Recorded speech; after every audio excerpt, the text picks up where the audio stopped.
fulus kertas merah yang halus-halus bil barakati Habib Ahmad bin Thalib al-Atas ya Rabbana ya Qudus sahil lana bil fulus kertas merah yang halus-halus bil barakati Habib Ahmad bin Thalib al-Atas. Al-Fatihah. A'udzu billahi minasyaitonir rajim. Artinya orang yang paling sesat di muka bumi adalah orang-orang yang berdoa meminta kepada selain Allah. Kenapa mereka masih minta? Di Indonesia ini masih banyak gak orang yang berdoa meminta kepada selain Allah? Banyak. Mereka datang ke kubur-kubur yang dianggap kubur wali songo dan kuburan yang dianggap keramat oleh mereka, kuburan yang kata mereka mengandung barokah. Nggak ada dalam Islam kuburan yang keramat, kuburan mengandung barokah, nggak ada di muka bumi, tidak ada sama sekali, nggak ada. Kemudian mereka datang ke sana. Seandainya mereka orang soleh, betul orang soleh, nggak bisa mereka mengabulkan doa, nggak bisa. Mereka mendengar pun nggak bisa. Seandainya mereka mendengar kata Allah, nggak bisa menjawab. Kan di sini Allah sebutkan di sini, mala yastajibu lahu, nggak bisa menjawab, nggak bisa mengabulkan sampai hari kiamat. Makanya kebodohan yang paling bodoh dan kesesatan yang paling sesat orang-orang yang datang berbondong-bondong ke kubur para wali untuk minta di sana. Kalau ziarah kubur boleh, perhatikan ini, jangan salah paham. Tolong perhatikan, dengarkan baik-baik, jangan salah paham. Kalau ziarah kubur ke kuburan kaum muslimin boleh. Dianjurkan oleh Nabi Muhammad SAW, ziarah kubur ke kuburannya pemakaman kaum muslimin boleh. Sunnah dianjurkan oleh Rasulullah SAW. Kata Nabi, kuntu nahaitukum an ziyaratul kubur fazuruha fa inna tudzakirukumul akhirah. Kata Nabi, aku pernah melarang kalian untuk ziarah kubur. Sekarang boleh kamu ziarah kubur, karena ziarah kubur mengingatkan kalian kepada akhirat. Dalam riwayat yang lain disebutkan bahwa ziarah kubur mengingatkan kalian kepada kematian. Ziarah kubur kaum muslimin boleh, tapi ziarah kubur yang dilakukan oleh mereka ini, datang ke kuburan wali dengan niat kuburan itu mengandung barokah, bahwa orang itu soleh, suci, bisa mengangkat doa mereka ke langit kepada Allah sebagai tawasul. Mereka minta, ada yang menjadikan mereka sebagai wasilah kepada Allah, ada yang menjadikan mereka sebagai syafaat kepada Allah, ada yang mereka menjadikan mereka sebagai Tuhan yang mereka minta kepada penghuni wali, penghuni kubur itu. Ini kenyataan yang dilakukan oleh orang-orang yang ziarah-ziarah kubur ke kuburannya para wali. Dan ini kalau anda perhatikan kerusakannya luar biasa ini. Karena masalah akidah, masalah tauhid, mereka memalingkan ibadah kepada selain Allah yang Allah tidak redha selama-lamanya.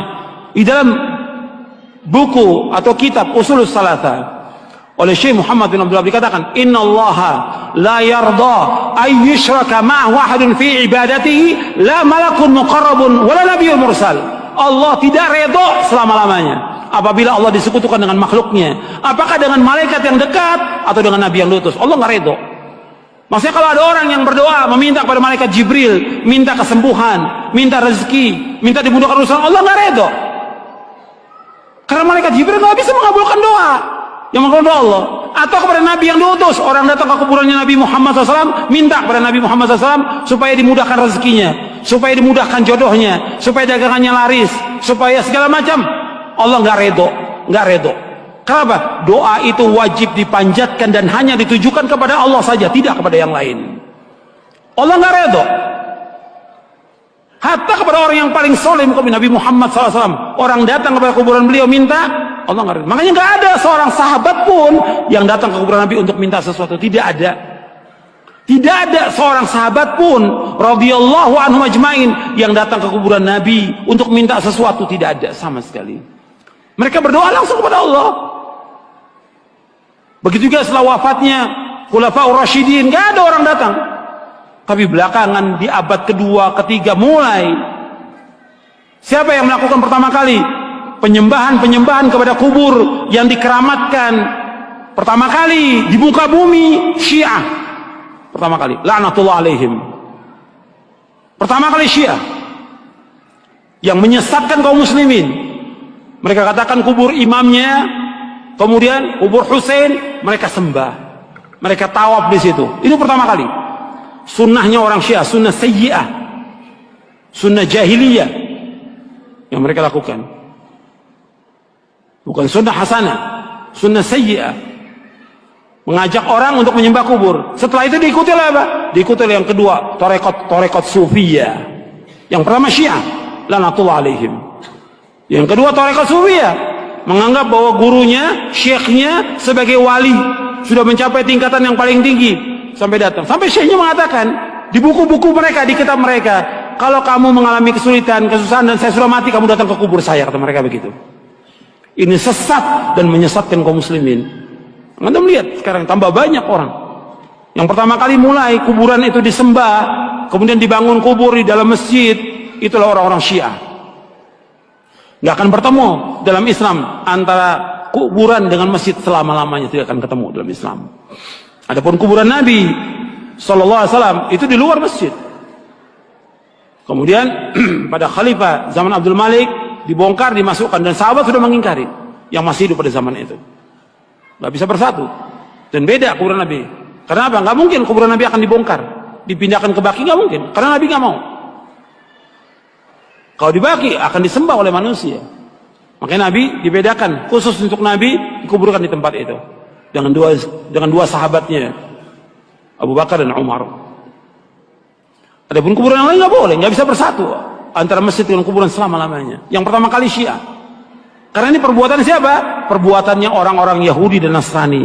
Maka 5 hari menjelang wafatnya Rasulullah mengatakan, la'natullahi 'alal yahudi wan nasara ittakhadhu qubur anbiya'i masajid wa ana anhaakum an dzalik. Mudah-mudahan, kata Nabi SAW, 5 hari menjelang wafat, mudah-mudahan Allah melaknat orang Yahudi dan Nasrani karena mereka menjadikan kubur Nabi mereka sebagai tempat ibadah. Aku larang kalian jangan melakukan seperti mereka. 5 hari menjelang wafat, 5 hari. Terus Nabi ingatkan umatnya, jangan seperti Yahudi, jangan seperti Nasrani yang mereka menjadikan kubur Nabi mereka sebagai tempat ibadah. Aku larang. Kuburan bukan tempat ibadah, kuburan. Dan gak boleh melaksanakan perjalanan ke makam-makam, nggak boleh.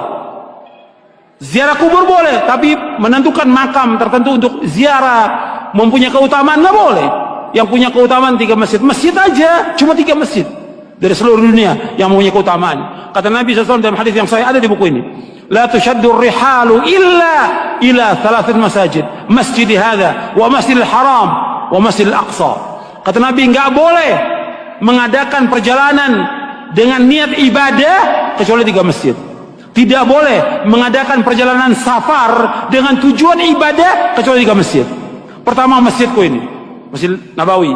Yang kedua Masjidil Haram. Yang ketiga Masjid Aqsa. Masjid aja nggak boleh. Ada di Bandung umpamanya ada masjid yang bagus, orang mengatakan bahwa masjid itu punya keutamaan, nggak boleh. Semua masjid sama. Masjid di sini, Pustai atau masjid yang lain yang dibangun, semua sama. Ganjarannya sama kalau orang sholat di dalamnya. Kecuali 3 masjid. Masjid Nabawi, sekali sholat di sana 1000. Lebih dari masjid yang lain. Kalau di Mekah, di Masjidil Haram, di Mekah maksudnya di Masjidil Haram saja, bukan di masjid yang lain, di Mekah bukan, di Masjidil Haram saja, itu 100.000. Keutamaannya dari masjid yang lain seluruh dunia. Kalau di Masjidil Aqsa 250. Itu keutamaan yang disebutkan oleh Rasulullah Sallallahu Alaihi Wasallam. Kalau masjid yang nggak punya keutamaan kecuali 3 masjid, apalagi kuburan. Kuburan nggak punya keutamaan sama sekali. Makanya orang-orang yang datang dan meminta ke kubur-kubur, Allah menyebutkan dalam Al-Quran ini orang yang paling sesat di muka bumi. Antum catat tuh ayatnya, ya, surah Al-Ahqaf, surah 46 ayat 5 dan 6. Ini dalil. Abdillah Muslim Store menyediakan gamis syar'i ikhwan dan akhwat, sirwal, buku-buku sunnah, dan herbal. Kunjungi gerai kami di Jalan Tentara Pelajar RT 04 RW 08 atau depan MTS Negeri 1 Kota Kebumen. Jangan lupa kunjungi selalu Abdillah Muslim Store.